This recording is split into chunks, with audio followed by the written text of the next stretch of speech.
বিদায়ী অনুষ্ঠানের সম্মানিত সভাপতি অত্র কলেজের অধ্যক্ষ শেখ মোহাম্মদ আহসান হাফিজ স্যার, আজকের অনুষ্ঠানের প্রধান অতিথি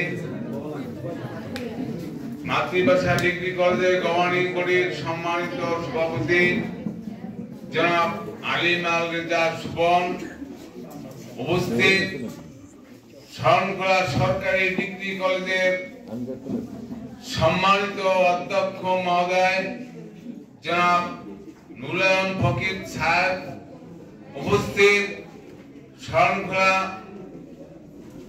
অধ্যক্ষ পরিষদের অধ্যক্ষ বৃন্দ,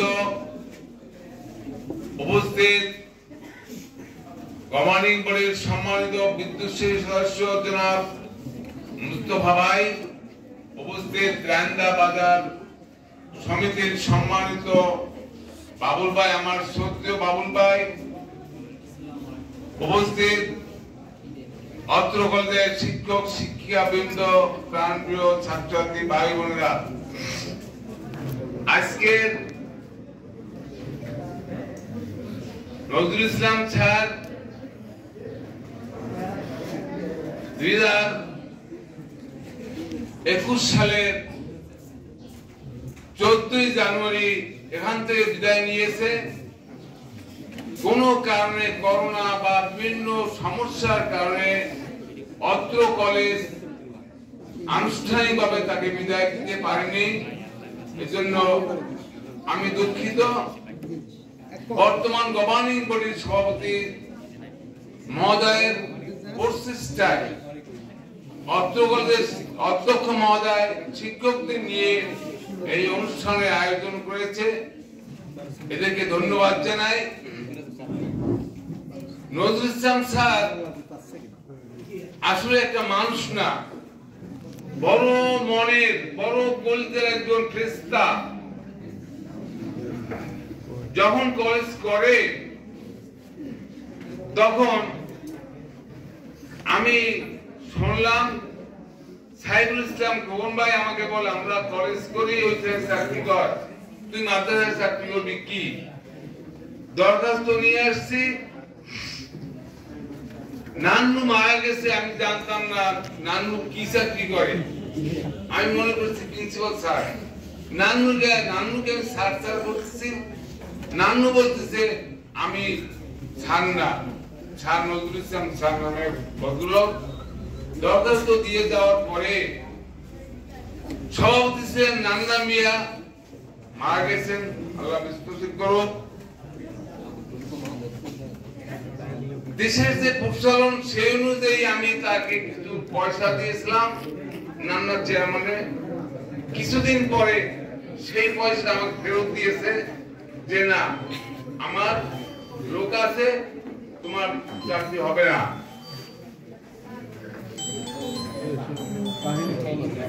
তখন এই নজরুল ইসলাম স্যার আমাকে একটা বুদ্ধি দিয়েছিল, পরামর্শ দিয়েছিল, আপনার চাকরি হতে পারে।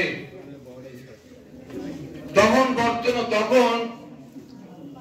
বাংলাদেশ সরকারের মাননীয় সমাজ কল্যাণ প্রতিমন্ত্রী ডাক্তার মুজাম্মেল হোসেনের কাছ থেকে যদি একটা চিঠি আনতে পারেন তাহলে কিন্তু আপনার চাকরি হবে।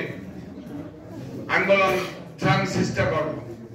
আমি নান্না চেয়ারম্যানের উপরে একটা চিঠি নিয়ে আসলাম। 9 জন আমার রাষ্ট্রবিজ্ঞানের পরীক্ষা দিয়েছে। আমাকে, আমি কি রেজাল্ট করছি আমি জানি না, স্যার আমাকে ফার্স্ট বানিয়েছে, চাকরি দিয়েছে। স্যারের দোষ আছে। একদিন কামরুল ইসলাম স্যারের ভাইয়ের দোকানে কাগজপত্র ফটোকপি করে, তখন আমি একটা জিনিস দেখে ফেলে বললাম, স্যার ওই কাল সাপ বুঝছেন না, ওই কাল সাপ কিন্তু আপনারা খাবেন। তখন বলছেন না, ক্ষতি করবেন না, কিছু হইবে না। আমি আর কোনো কথা বলতে চাই না। এরপরে আস্তে আস্তে আস্তে যখন 2007 সালের 26 সেপ্টেম্বর গভর্নিং বডি তাকে সাময়িক বরখাস্ত করে, 26 তারিখ 27 তারিখ তাহিদুল আমাকে বলে মরণ বসে অলি তো বসবে না, অলি আপনারা সবাই সাহায্য করে। অবাক হয়ে গেলাম, যাকে স্বামী দরখাস্ত করে সে আবার আমাকে সাহায্য করার জন্য সবাই কে বলে। কিছু কথা না বললেই নয়। স্যার কোনদিন বলে নাই 14 বছরে আপনি আমাকে ক্ষতি করেন কেন, দেখলে হাত দিয়ে কথা বলতো, চা খাওয়ান, কোনদিন বলে নাই ক্ষতি করেন কেন। তবে স্যারকে আমি বলি, স্যার আমি আপনাকে ক্ষতি করেছি, কালের পরিক্রমায় আপনাকে আমি ক্ষতি করেছি, আমি স্বীকার করে যাই। আপনি আমাকে এই তো সংসার সমস্ত শিক্ষিত মানুষ আসছে সবাই সামনে, আমি আপনার কাছে ক্ষমা চাই। আপনি আমাকে আল্লাহর হস্তে ক্ষমা করে দিন।